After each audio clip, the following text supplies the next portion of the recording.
Bom, muito obrigada. Agradeço ao Instituto Moreira Salles, né, e à Elô pelo convite. É um prazer, é uma honra estar aqui falando a partir da obra desse grande artista. Em primeiro lugar, eu não sou especialista em Harun Farokh. Em segundo lugar, eu não sou especialista em audiovisual, tampouco sou especialista em cinema.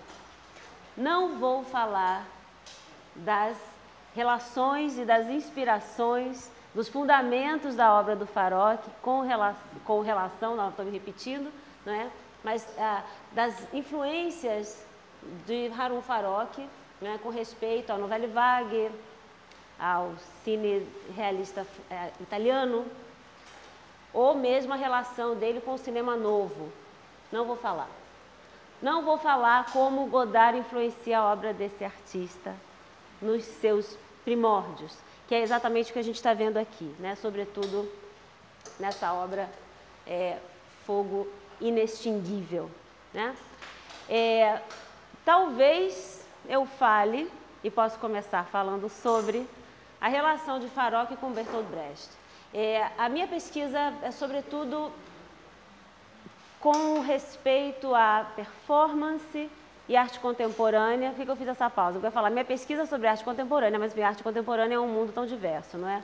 Mas eu comecei a desenvolver um trabalho com arte contemporânea a partir de uma formação que eu tenho com o teatro, com as artes cênicas, né? Eu trabalhei como atriz muito tempo e aí fui fazer uma universidade, fiz a Unirio, me formei em teoria do teatro. A partir disso comecei a desenvolver toda uma pesquisa com relação ao performático e à performatividade na produção de arte contemporânea, que a gente chama de artes visuais, né? Não é mais artes plásticas. Por que a gente não fala mais artes plásticas, né? Porque o plástico é essencialmente ligado à forma. Se nós temos um trabalho como esse, a partir daqui a gente faz um recorrido pela exposição, nós temos um trabalho que parte de uma linguagem cinematográfica, né? Tem um fundamento num cinema experimental, político, da década de 60, e daí ele vai se expandindo. Eu nem estou falando sobre a discussão que o artista está abordando aqui, não é? Mas a partir do momento que eu tenho um trabalho de artes visuais ou de artes plásticas, né? Mas de um artista que vem do cinema e que acaba desdobrando a sua linguagem, a sua narrativa no próprio espaço, não é? Junto com outros dispositivos que não mais apenas texto e imagem.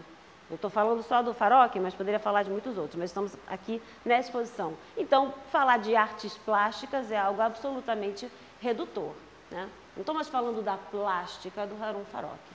Não falamos mais de um trabalho que se define pela sua forma. É a forma, é o conteúdo, é o modo como esse trabalho ocupa o espaço, é o modo como esse trabalho, aí no caso do Farokh, constrói narrativas. Mas eu tenho aqui um pintor, o Eduardo Berliner, né? Uma pintura, de certa forma, altamente narrativa. É uma pintura figurativa, mas, no entanto, quem conhece o trabalho do Berliner sabe que a narrativa do Berliner é completamente fragmentada, né? Ela nos leva a alguns lugares que nunca são lugares em que a gente chega.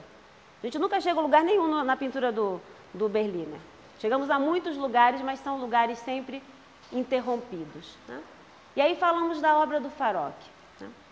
Eu separei algumas coisas aqui que me levaram a refletir sobre esse trabalho. Foi bem interessante, porque a primeira vez que eu vi esse filme, e fui chamada pela Elô para, sobretudo, falar desse trabalho, né, como eu já disse, a primeira vez que eu vi esse trabalho e outras coisas do artista, eu me lembrei do Bertolt Brecht. E aí, lendo os textos da exposição e investigando mais sobre o trabalho desse artista, vi que, de fato, Bertolt Brecht é uma grande influência, né? Bertolt Brecht, o dramaturgo alemão, ele falece em 55, ele constrói, né, uma narrativa e uma dramaturgia e uma forma cênica absolutamente nova, né, no sentido de trazer um teatro político. E ele vai dar o nome do seu teatro de teatro épico, né? E é muito interessante perceber como o teatro épico, ele se diferencia do drama tradicional. Eu trouxe para vocês aqui, são 20 impressões, então vou pedir que vocês se juntem, ó, pode passar, se juntem em grupinhos. Deixa uma para mim, que eu não tenho, né? E eu acho que isso, vocês se juntam em grupinhos para a gente poder ler, tá em espanhol, mas a gente entende espanhol, né? Então, eu não vou falar da obra do Harun Farokh. Vou falar também.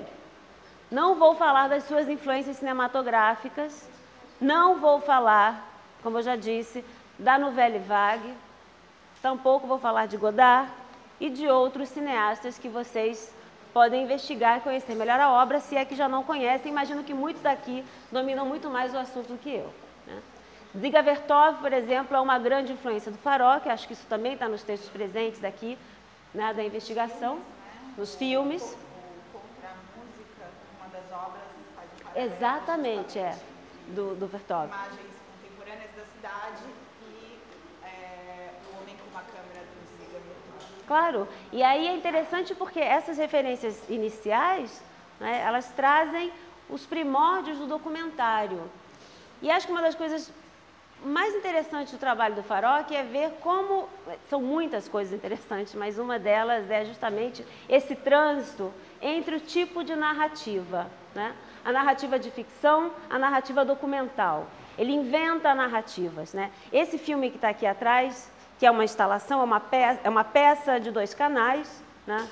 É um filme em 2 canais, então aí a gente já tem mais uma outra camada de narrativa, que é uma coisa nós temos uma projeção ou um canal. Com 2 canais nós temos aí já múltiplas narrativas. Esse trabalho é muito interessante, depois vocês podem rever. Ele traz uma coisa que chama muito a atenção, que é o encadeamento das narrativas.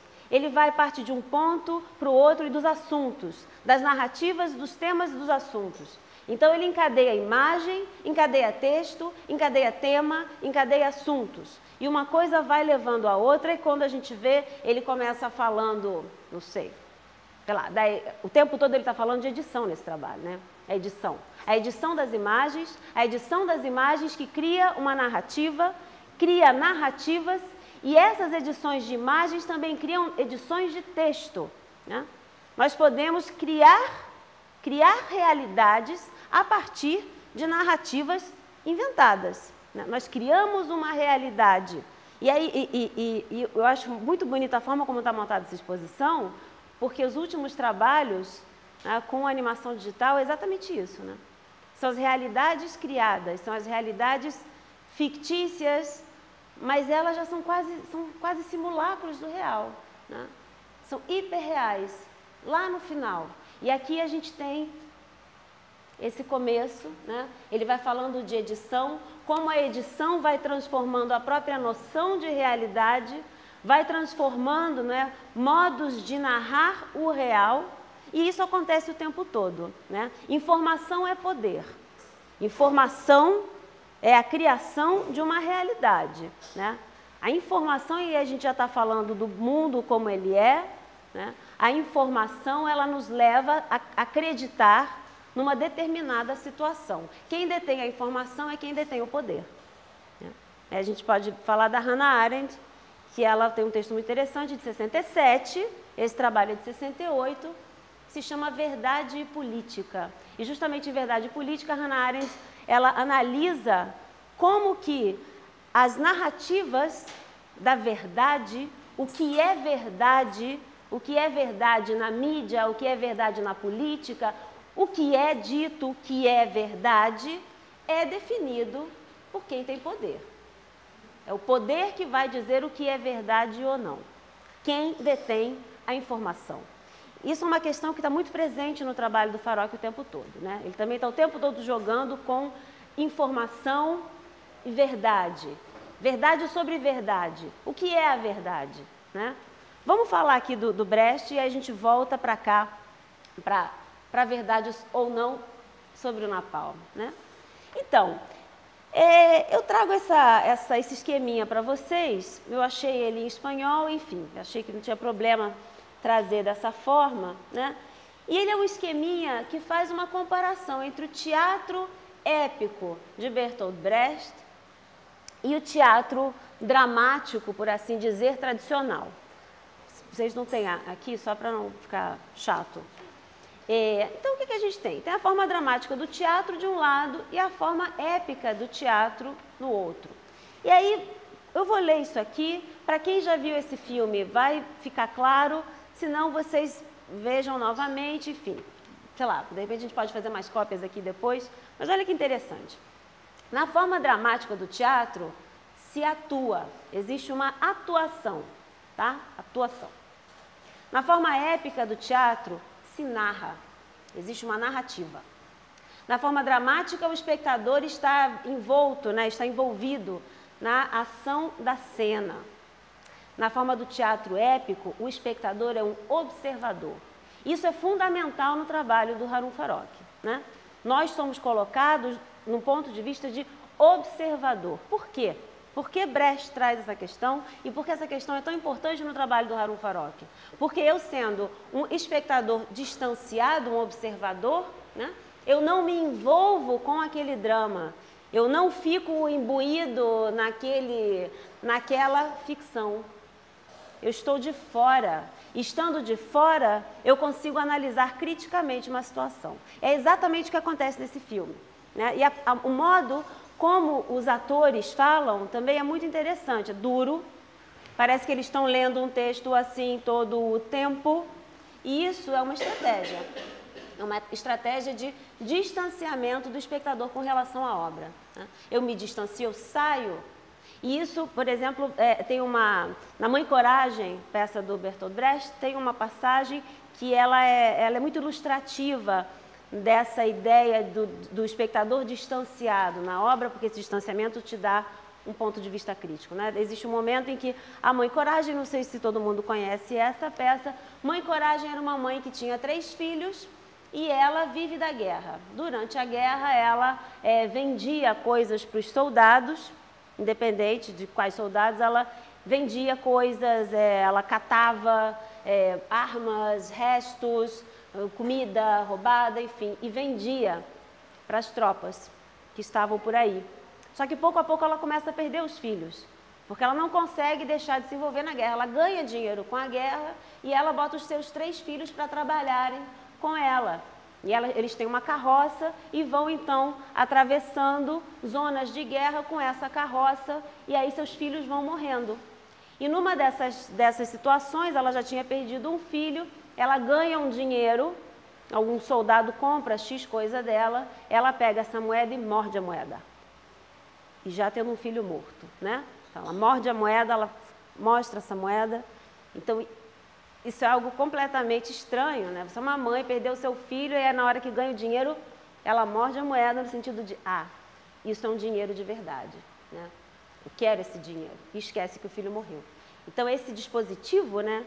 Essa forma narrativa do Brecht, que nos dá sustos e nos distancia, nos mostra a crueldade da situação, é algo que Farokh traz também o tempo todo nos seus trabalhos, né? Vai voltando, na forma dramática do teatro, né, se anula a capacidade de atuar, e aí é do espectador, né? O espectador tem uma capacidade de atuação anulada. Na forma do teatro épico, essa forma de atuação, ela é desperta, ela se desperta. A forma dramática do teatro faz experimentar sentimentos. Na forma épica, exige uma tomada de decisões. Eu, espectador, tomo uma decisão. Claro, não vou entrar no meio do palco e tomar uma decisão. Não é isso que está sendo dito, mas é uma decisão intelectual, crítica. E isso a gente está falando, essa forma épica de teatro, vai sendo desenvolvida pelo Brecht nos anos 30, 40. E aí, se a gente vai para os anos 60, que é quando temos esse trabalho, né, quais as formas de teatro que a gente tem? A gente tem o começo do quê? Do teatro participativo, do teatro coletivo, né, o Living Theatre nos Estados Unidos. Aqui no Brasil, o Augusto Boal começa a desenvolver um trabalho, Teatro do Oprimido, né? Toda a questão social também, ela vem como assunto, mas não só nos anos 60. Né? Nós temos o próprio realismo social, né, como temática da pintura ou da própria escultura na década de 30, na década de 40. E aí, no pós-Segunda Guerra, isso também retorna, por um lado. Por outro lado, a gente tem o início de toda uma produção de arte pop que está justamente comentando um novo momento do mundo, né, e do capitalismo, a sociedade de consumo, né, que vai aí se consolidando, e temos esse quadro que está aí hoje, do hiperconsumo, né? Então é interessante perceber isso. Como é que essa ideia do Bertolt Brecht, em que ele insta o espectador a tomar decisões, por assim dizer, com relação ao que está acontecendo, a ficção que ele está vendo, né? De fato, isso vai levar o público a ter uma ação física, né, nessa peça. Aí o tal da chamada peça interativa, que depois cai num besterol nos anos 80, levanta a mão, sei quê. Mas antes disso, a raiz disso ela é bastante política, né? A raiz desse envolvimento é mais anterior ainda, né? A gente pode localizá-la com Antonin Artaud, nos anos 20, nos anos 30, o Teatro da Crueldade, né? Eu me jogo nesse espetáculo, eu me jogo, já a própria noção de espetáculo ela começa a ser questionada. E aí por que eu estou falando tanto de teatro? Bom, porque primeiro Brecht é uma grande referência, né? E porque também a própria noção de representação, como nós sabemos, ela entra em crise ao longo do século XX. Né? No final do século XIX, virada do século XIX para o século XX, a gente tem aí toda uma discussão relativa à crise da representação na arte.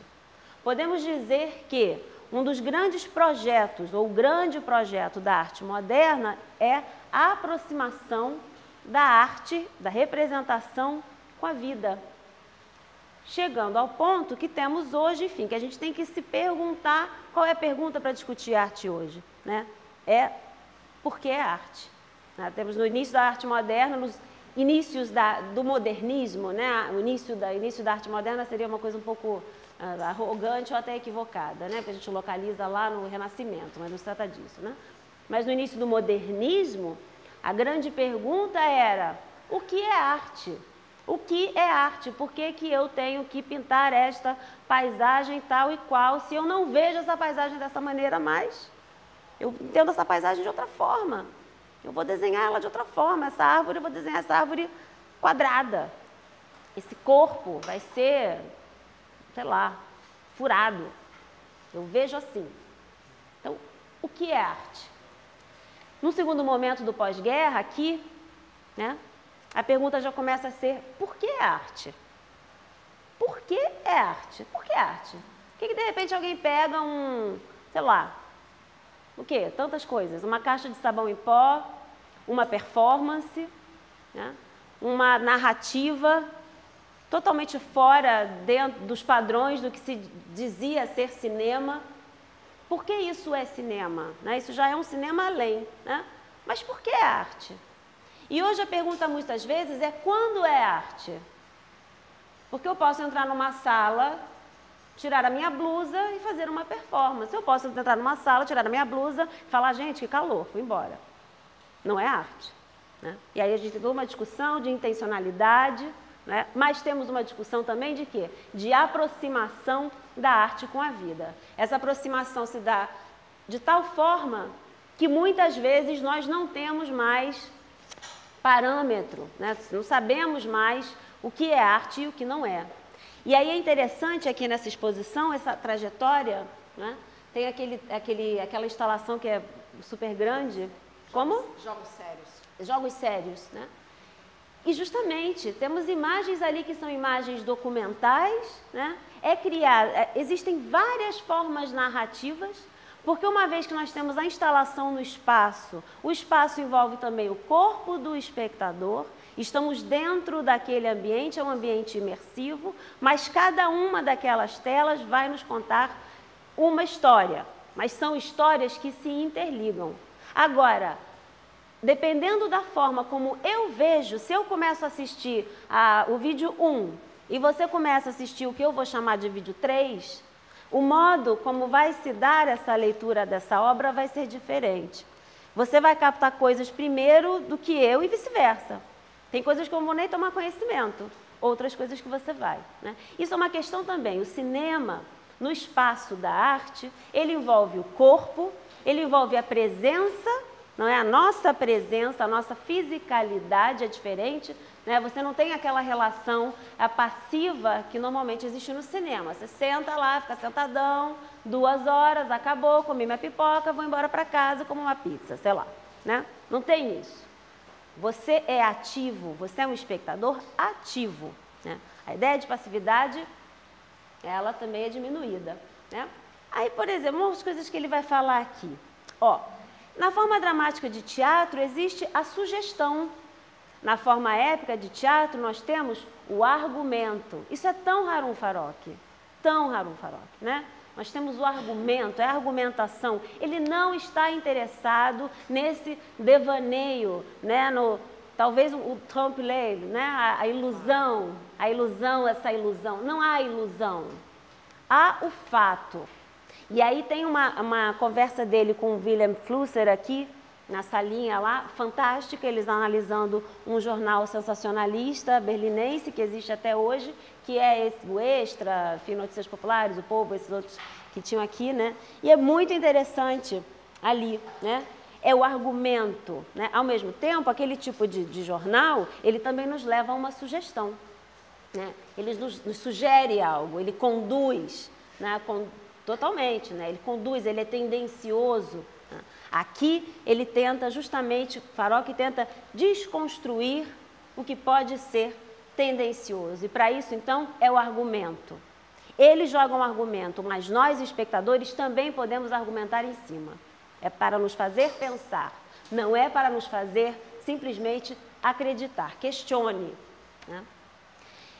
No teatro dramático se preservam as sensações.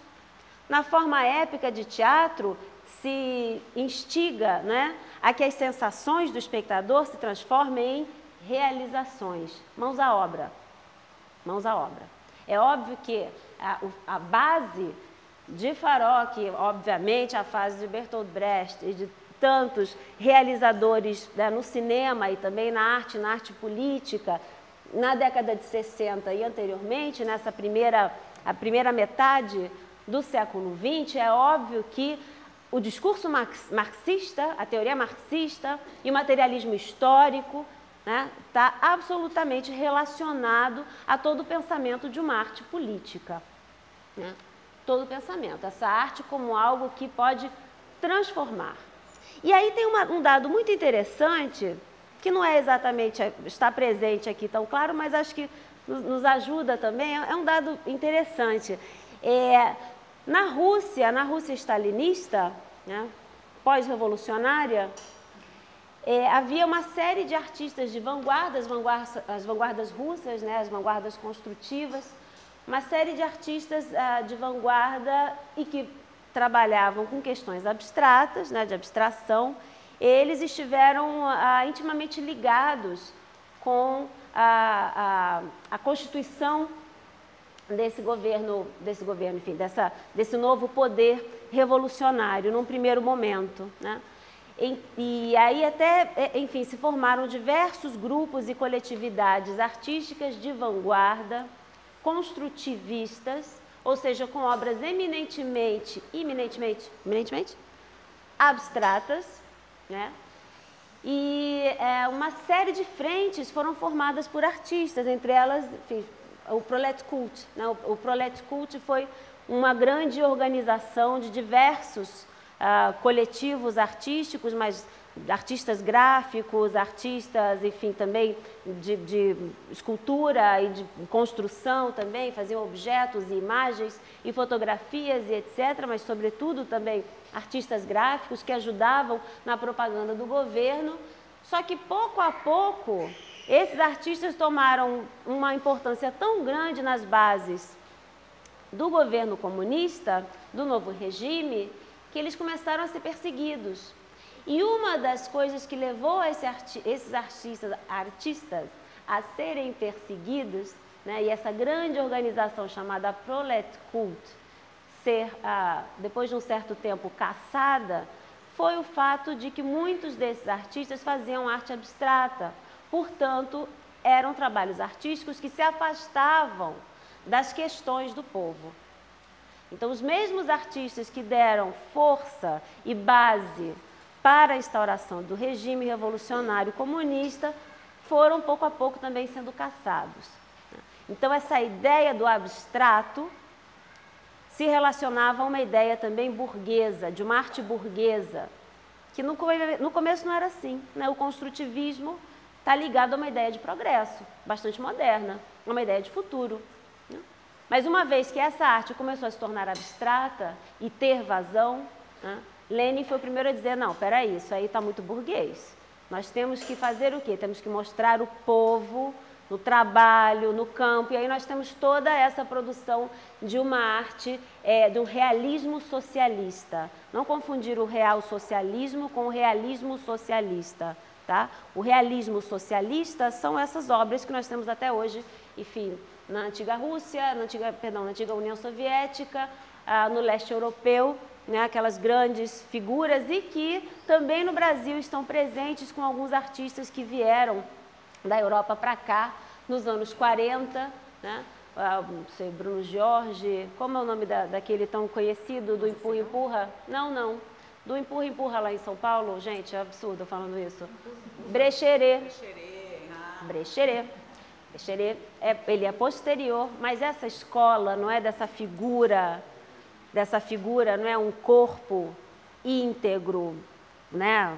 Uma constituição física forte. Esse é o trabalhador, esse é o povo, esse é o futuro, não é uma arte abstrata burguesa. E aí eu estou falando isso, voltamos para o Farok. Né? Porque o Farok, eu tenho certeza que ele era um grande admirador do construtivismo e dos artistas abstracionistas, dos artistas abstratos daquele momento, mas ele é um cara que foge à abstração. Né? Eu acho que a abstração é uma das poucas coisas que não cabem aqui no trabalho dele. Porque ele é um cara ligado ao argumento, né? Ligado ao argumento e ligado ao pensamento crítico, é um trabalho político. A gente pode dizer que, bom, toda arte é política porque ela nos leva a refletir e a pensar sobre o mundo de uma forma distinta.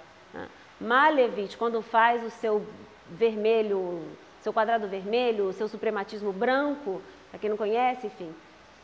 Mas, né, Malevich é um artista russo, em 1915, ele vai fazer o primeiro branco sobre branco. Naquele momento, aquilo era absolutamente revolucionário e, de certo modo, político. Poucos anos depois, Malevich é perseguido justamente pela sua arte, que era considerada o quê? Subversiva para os interesses políticos comunistas, por ter sido considerada burguesa. Tá? Então, ela é política também, embora tenha sido absolutamente abstrata. Né? Olha como é que termina o último tópico. No teatro dramático, nós temos o sentimento. No teatro épico, nós temos a razão. Né? A razão. E aí, de novo, nós vemos essas instalações sobre o Iraque, sobre os jovens traumatizados da guerra. Aqui já vem a nossa cena, a cena que é a causadora do convite, a responsável por eu estar aqui falando essas coisas para vocês. Né? A cena em que ele se queima. Né?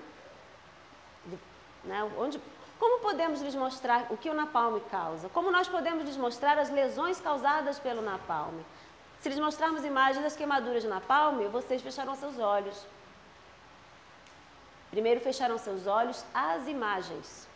Então fecharão seus olhos à memória. Então fecharão seus olhos aos fatos. Né? É uma sequência. Olha como ele constrói. Então fecharão seus olhos a todo o contexto. Essa narrativa que cresce. Se lhes mostrarmos uma pessoa que causa o napalm, feriremos os seus sentimentos. Né? Se ferirmos seus sentimentos, vocês sentirão como se nós tivéssemos tentado usar napalm em vocês, às suas custas. Né? E daqui a pouco ele vai pegar um cigarro e ele vai se queimar. Né? Porque ele vai mostrar como o napalm funciona. Tchau. E isso é real. Isso é real. Então aqui a gente não tem ficção. Não tem ficção. Né? Não tem sentimento. Tem razão. Ninguém está aqui, ai, coitado. Não. Ninguém está, ai, coitado. Tipo, ai, napalm. E aí ele vai, aí ele queima um bicho e a gente fica horrorizado vendo esse bicho. Ah! Mas ninguém está assim, ó. Não. É um argumento, é a razão. Né? Não estamos sendo tomados de um sentimento que nos leva para um lugar da falta de razão. Né? Não existe isso. E ontem eu estava na SP Art, estava acompanhando uma performance de uma artista que eu vou fazer um trabalho com ela, e ela, foi a primeira vez que ela fez uma performance que ela se coloca agulhas de acupuntura, e essas agulhas depois são aplicadas a essas agulhas, uma vez ela cheia de agulha, são aplicadas penas pretas. Então é como se ela se transformasse num corvo. E era incrível a reação das pessoas, as pessoas assim, quase desmaiando. Ai, agulhas! Ai, meu Deus! Aí é tão sensível, né? Ai, como somos sensíveis, porque no caso, né, não era nem a imagem, gente, era alguém ali sofrendo com as agulhas de acupuntura. Então, assim, é muito interessante como a arte, não é? Ela dispara em nós um horror, não é? Dispara em nós um horror, uma repulsa e um medo, mas que na verdade está muito aquém do que é de fato a realidade. Né? O que são 20 agulhas de acupuntura nas costas de uma pessoa, né? E todo mundo ali, ai, sofrendo, coitada. Né? Então, isso é exatamente o que você está falando também. Né? No caso da performance, a performance ao vivo, e muitos artistas vão fazer isso, especialmente porque, a partir dos anos 60, nós temos um tipo de produção artística, como eu comentei aqui, que cada vez mais vai se aproximando da vida mesma. Não é?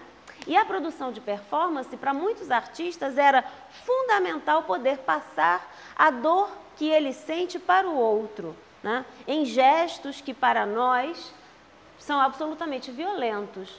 Gestos violentos, e aí existe o corte físico, né? O corpo levado até o extremo da exaustão. É uma forma, eu levar o meu corpo em performance até o extremo da exaustão, é talvez uma forma de, quem sabe, você poder se aproximar um pouco daquilo que eu estou sentindo. E o que eu estou sentindo, de fato, nem é o mais importante, porque o que eu estou sentindo como artista fazendo uma determinada ação, como é o caso aqui, não fala de mim, fala da coletividade. Ele não está falando dele, do braço queimado, ai, meu braço, como a própria Elô colocou, né? Estamos falando de uma situação muito maior. E aí, voltando ao contexto histórico desse trabalho, 68, o ano em que tudo aconteceu, o ano em que tudo era para ter mudado, não mudou, né? Tudo aconteceu, estamos aqui, né? Olha onde estamos, não é mesmo? Mas em 68, a gente tem uma situação muito interessante, né, no próprio cenário mundial das artes. Aqui no Brasil, em 67, temos a exposição da Nova Objetividade, com o Hélio Sica apresentando pela primeira vez a instalação Tropicália, né? Que ele, enfim, que ele está falando aí das relações entre cultura popular e cultura erudita, trazendo pela primeira vez uma visualidade da favela, do morro, né, desse outro sempre excluído dentro da instituição de arte, né, fazendo com que o espectador deixasse também esse lugar passivo, como a gente já comentou aqui, né? Esse lugar passivo de estar de fora, ou apenas um distanciamento crítico sem uma ação de fato. Né? A Tropicália, ela pede que nós entremos nesse espaço, né, no penetrável, e claro que não era só ele fazendo isso, havia todo um contexto de artistas realizando obras e ações. Né? A ação, ela vai se transformando também num ato artístico. Né? O comer, o caminhar, né? O dia a dia, a forma de vida, né? A vida mesma, ela vai se transformando como não apenas subsídio, mas como a obra de arte em si. Então, por exemplo, nos anos 60 nós temos na dança, né? Primeiro Nijinsky, 1915, tira as sapatilhas. É o primeiro a realizar uma coreografia sem sapatilhas, pé no chão, pela primeira vez. Em seguida, a Isadora Duncan. E aí, nos anos 60, nós temos a Anne Halprin, que está viva até hoje, ainda velhinha, né? Em que ela começa a trabalhar com não dançarinos, começa a trabalhar com pessoas comuns, você, eu, nós, né? E ela realiza pela primeira vez uma coreografia feita a partir de movimentos do cotidiano dessas pessoas. Elas trazem as suas bagagens diárias, o movimento de se vestir, de botar, sei lá, um sutiã, de tirar a roupa, de tomar um café antes de sair de casa, escovar o dente. Isso ela coreografa, se transforma numa dança, né? Uma coreografia. E aí a gente tem isso acontecendo em vários campos. No campo da música, no campo do som, né? Um pouco antes, John Cage vai falar do ruído que existe no silêncio, esse ruído como sendo também música, não exatamente música, mas som, né? Temos aquela obra 3 minutos e 33 segundos, acho que é de 61 ou algo assim, né? Em que entra um pianista, ele abre o piano, se senta por esse tempo com uma partitura na frente, a partitura existe. E aí qual é o som dessa peça? É o som do ambiente. Se eu faço essa peça aqui hoje, ela vai ter um som. Se nós fizermos ela lá fora, ela vai ter outro som. Então essa peça ela tem um som, mas ela não é tocada pelo pianista, é o som do lugar. Então, todas essas aproximações da arte com a vida, né, estão presentes no contexto desse trabalho, além do contexto político de fato, né? Nós temos aqui toda uma ação performática acontecendo na arte, né? O corpo em ação, a participação começa a se tornar importante, o espectador sai do seu lugar passivo. Tá bom, mais 3 minutos? Tá. O espectador sai do seu lugar passivo e, além disso, temos todo o contexto político. É muito importante dizer também que nessa época, final da década de 60, as próprias discussões de direitos civis e questões relacionadas a gênero, sexualidade, né, e, enfim, diversos outros, começam a entrar aí também nas próprias temáticas dos trabalhos. É dessa época, por exemplo, que tem uma frase que, enfim, que acaba entrando para falar de arte política de uma forma geral, que é a frase do pessoal, o pessoal é político. Essa frase foi cunhada por uma feminista norte-americana, no final da década de 60, o pessoal é político, segunda geração feminista, na verdade terceira, né? As sufragistas, temos Simone de Beauvoir, e aí já nos anos 60 temos a terceira geração feminista, agora estaríamos no quarto, feminismo 4.0, né? Então, o pessoal é político. Mas o pessoal é político não porque, de novo, não porque me diz respeito, mas é porque eu, como indivíduo, eu me formo, eu sou, porque eu interajo com um contexto e uma realidade que me forma. Então, o pessoal é político porque eu não falo de mim, eu falo da coletividade. Então, acho que isso é uma coisa absolutamente presente nesses trabalhos do Farok, nesse primeiro momento, e ele continua, né? Ele prossegue. Eu acho que esse caráter performático é o que causa o estranhamento, porque ele não se coloca aqui como um narrador, né? Qual é a questão aí fundamental de um artista em performance, né? Que ele está no espaço entre, a performance é um espaço entre, não é nem o real, né? Estou aqui, artista, fazendo uma performance, não sou eu, oi Daniela, mas também não sou um personagem, porque a gente sai dessa esfera do drama ou do teatro, né? Então, assim, do cênico, não é o cênico, não tem um personagem, não é um personagem, ele não está interpretando quando queima o braço, né? Não, ele não está interpretando a vítima do napalm, mas ao mesmo tempo ele não está sendo 100% ele está sendo uma mistura de narrador-autor, né? Então isso é super performático, está nesse lugar entre. E aí quando ele se queima também, essa forma de trazer, né, o real, de nos instigar através de uma ação real, né? E essa é a grande diferença aí, claro, eu tô falando, a gente está com cinema, imagem gravada, né? A performance como performance arte, uma linguagem, né? Ela se dá justamente por não ser teatro, né? E ela trabalhar diretamente com o elemento do real. Se eu faço uma peça de teatro, eu não posso todos os dias queimar o meu braço. Não dá, eu vou parar no hospital. Mas se eu faço uma performance, ela acontece uma vez por ano, sei lá quando, eu vou queimar o meu braço. Eu vou cortar, vou chupar o sangue, sei lá, né? Aí todo mundo fala, ai, Eca, sempre tem gente nua, se cortando, se matando na performance, que horror! O mundo é muito pior, isso não é nada, vai ali na rocinha ali, ó, muito pior, não é nada, eu no espaço artístico fazendo assim, tirando 5 gotas de sangue do meu dedo, porque cortar de fato o dedo ele não vai cortar, ele vai fazer um cortezinho. Então, aí me chama a atenção, sim, essa ação radical que ele faz aqui é bem presente no contexto artístico da época, né? Agora, com relação a essa transformação do narrador que você coloca, aí já é uma outra coisa, porque esse também é o trabalho do Farok, né? É um trabalho muito complexo. Cada exposição também vai ter uma leitura e você pode analisar 500 tipos de recursos que ele utiliza. Mas essa questão da narrativa é muito interessante, né? Esse narrador, ele está sempre dentro, fora, dentro, fora. Aí ele mantém a forma narrativa e no final na voz de outra pessoa. Mas é uma forma narrativa que ele também implementa. É uma forma narrativa distanciada. Isso é super brechtiano, né? Isso é total teatro épico, é esse distanciamento, né? Quem é o prejudicado, quem é o beneficiado? Mas ele bota essa pergunta, na verdade não tem ponto de interrogação. Então são afirmações. Quem é o prejudicado, quem é o beneficiado? E aí tem o título da exposição, quem é o responsável? Exato. Que tem ponto de interrogação, né? Que nos faz pensar quem é o responsável por alguém ser beneficiado e por alguém ser prejudicado. Isso é o tempo todo, né? O tempo todo está aqui. Então, o título é perfeito e tem a ver com essa pergunta, quer dizer, com essas colocações. E eu anotei também, nessa parte que você coloca, eu anotei aqui um trechinho que ela fala, cadê? Das moscas, vocês viram?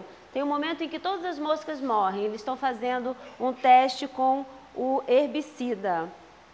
Ah, cadê?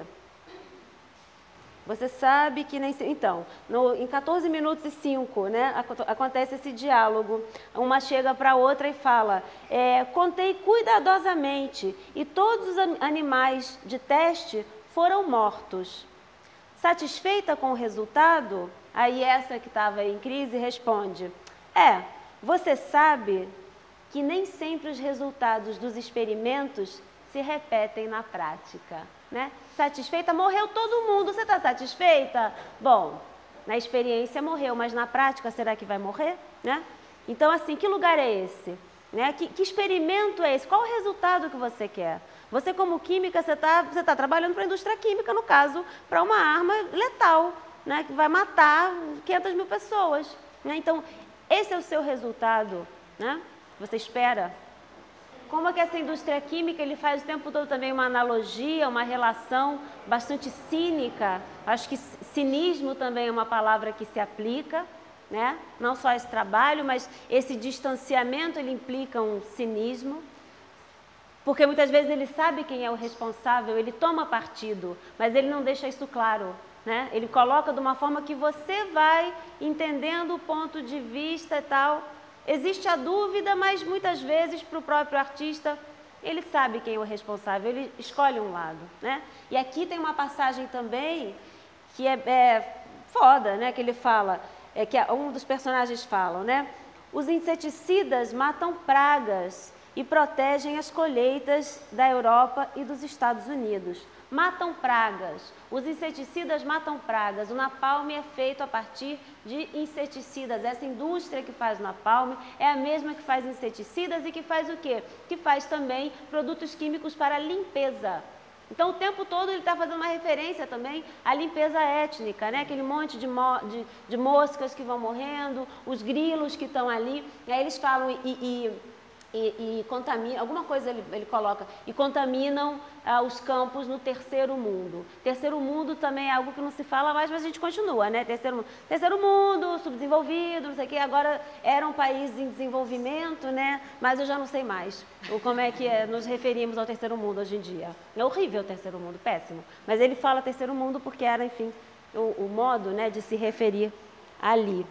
E na mesma época, um pouquinho, em 71, acho que o Ferreira Goulart lança o livro dele, Vanguarda e Subdesenvolvimento, analisando justamente como eram tratados esses países, né, de terceiro mundo a partir de uma ótica do subdesenvolvimento social, socioeconômico, né, só para frisar aqui da palavra, né, porque nós temos então o contexto, a imagem, o texto, a palavra.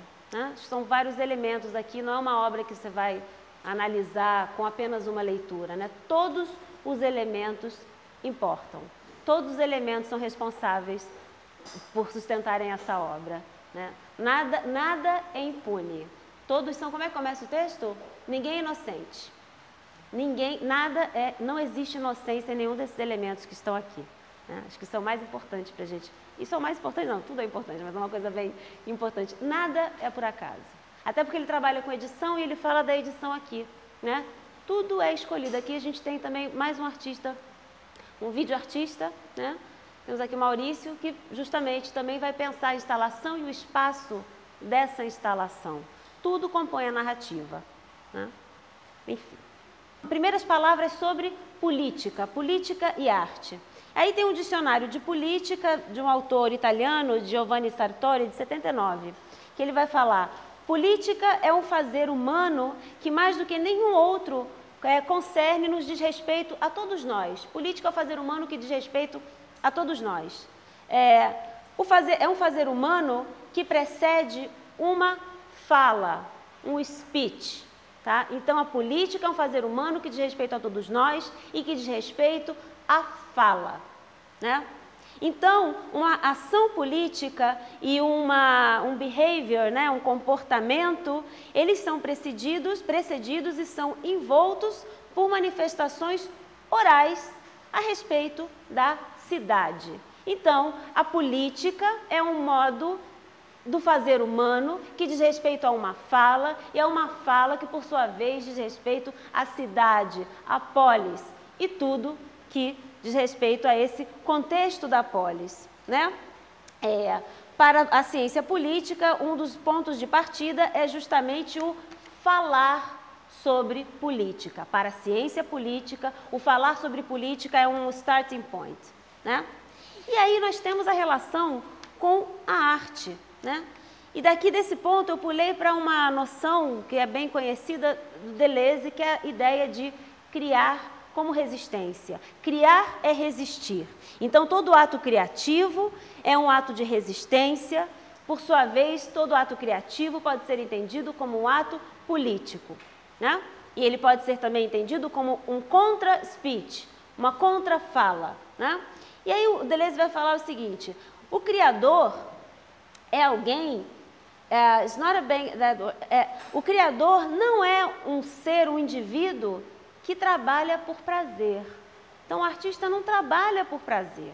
O artista ou o criador, ele faz nada além do que ele tem que fazer. Então, quem é artista aqui sabe que, cara, você está ferrado. Você pode fugir, pode inventar, se forma em medicina, não sei o quê. Não tem jeito. Né? A arte, ela te chama. Né? Aí ele vai falar: a sociedade de controle é uma sociedade disciplinar. E aí, por que eu estou falando isso? Para te responder, né? Porque são todas as questões que eu acho que têm que ser entendidas, né? O ato artístico como um ato de resistência, a política como um comportamento e um ato que diz respeito à fala, né?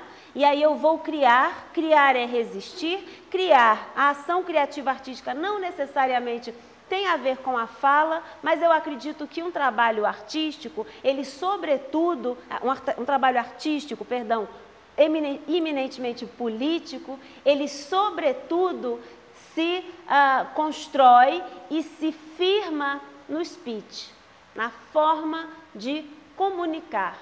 Né? A arte não é um meio de comunicação, mas a arte sempre comunica algo, ou algos. Algumas coisas, muitas. Coisas que para mim vão fazer sentido e que para você não vão fazer sentido e vice-versa. A arte não é um meio de comunicação, mas ela comunica. E esse comunicar, ele pode ser mais ou menos político. Então, aí mais ou menos respondendo a sua pergunta, porque também aqui estamos num exercício, né, retórico, né? Me parece que esse é o grande ponto, é como falar, como usar essa capacidade de criar discursos, né? Porque também pode ser um discurso absolutamente vazio. E uma coisa que talvez você não tenha ouvido, que eu falei no início, é justamente isso. Quem detém a informação é quem está no poder. Então, criar, no sentido político, ou de fazer uma obra política, é apresentar sempre a contra-informação. Apresentar uma contra-informação. É um outro discurso que é exatamente o que ele faz. Ele traz uma contra-informação ao discurso oficial, né? Ao discurso X, até da beleza estética, enfim, da modelo, enfim. É esse contra-discurso, né? A contra-informação, né? Existe uma contra-informação no sistema existe uma contra-informação no sistema que é efetivo exatamente quando ele se transforma num ato de resistência. Ato de resistência. A contra-informação que uma obra de arte traz é uma informação que se coloca como contraponto a essa informação do poder estabelecido, não é? E, portanto, ela é um ato de resistência. E eu comentei aqui até do Malevich, eu falei do suprematismo branco, suprematismo vermelho, enfim. Aquilo era uma contra-informação acerca do que era arte naquele momento, do que deveria ser arte moderna. Ele faz um quadrado branco, cara, e fala, não, agora a minha pesquisa é essa aqui, não é sobre paisagem. Né? Então, uma contra-informação sobre um discurso oficial do que seria a arte, portanto, era extremamente vanguardista e político também. Né? Eu estou terminando aqui. Deleuze vai falar também, né? Arte não precisa necessariamente ser a única coisa que resiste. A arte não necessariamente é a única coisa que resiste, no entanto, ela resiste. Tá? Ela resiste. A relação entre um ato de resistência e uma obra de arte é que, de certa forma, todo o ato de resistência... Maurício, para você. Todo o ato de resistência é um trabalho de arte. Né? O trabalho de arte não necessariamente precisa ser sempre resistência, mas ele sempre será resistência. Né? E todo ato de resistência, de certa forma, também sempre pode ser entendido como um trabalho de arte. Por quê? Porque se coloca como contra-informação. Aí estamos aqui divagando nesse universo deleuziano, né? A fala, o ato da fala é um ato de resistência. Então, de novo, para pensar o teor político da obra e para ela ser verdadeira, efetiva, precisamos pensar sobre o conteúdo do que estamos falando.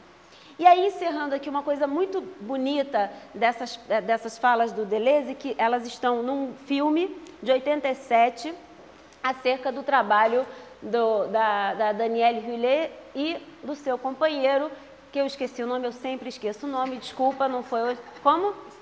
Strub, exato, Strub, mas ele é Jean-Marie Strub, não é isso? Né? São duas referências também super fortes do Farok. E aí temos de 87 uma fala do Gilles Deleuze na universidade que está no YouTube, em que justamente ele vai, a partir do trabalho desses dois cineastas, ele vai discorrer sobre a ideia de criação como ato de resistência. É lindo de morrer, todo mundo chora, eu choro, uma coisa, está online. E aí, em um determinado momento, ele se refere a André Malraux, que vai falar que a arte é a única coisa que resiste à morte. Né? Se nós vermos uma estátua de 3.000 anos antes de Cristo, ela está lá inteira como obra de arte, portanto, ela resistiu à morte. Né? Ela resiste à morte. Então, ele vai nos trazer esse dado. Né? E aí ele comenta, o ato de resistência parece ter duas faces. Uma é a face humana, né? Uma é a sua face humana e a sua face como ato artístico, isso é ato de resistência. Somente o ato de resistência resiste à morte, seja na forma de obra de arte ou na forma de luta dos homens. Qual a relação entre a luta e a obra de arte? É como Paul Klee disse, você sabe, faltam as pessoas. Isso Paul Klee. As pessoas, aí já o Deleuze analisando, as pessoas estão faltando, mas ao mesmo tempo não estão faltando. As pessoas estão faltando. Significa as afinidades que as pessoas estão faltando significa a afinidade fundamental entre a obra de arte e as pessoas que ainda não existem. Então, quando o Paul Klee fala, eu me emociono com isso, quando ele fala que, você sabe, faltam as pessoas para completar uma obra de arte, não são as pessoas que se foram, mas talvez as pessoas que irão vir. Porque uma obra de arte, ela sempre será resistência, e uma obra de arte, ela resiste à morte, resiste ao tempo. Acho que assim eu posso encerrar, né? Obrigada.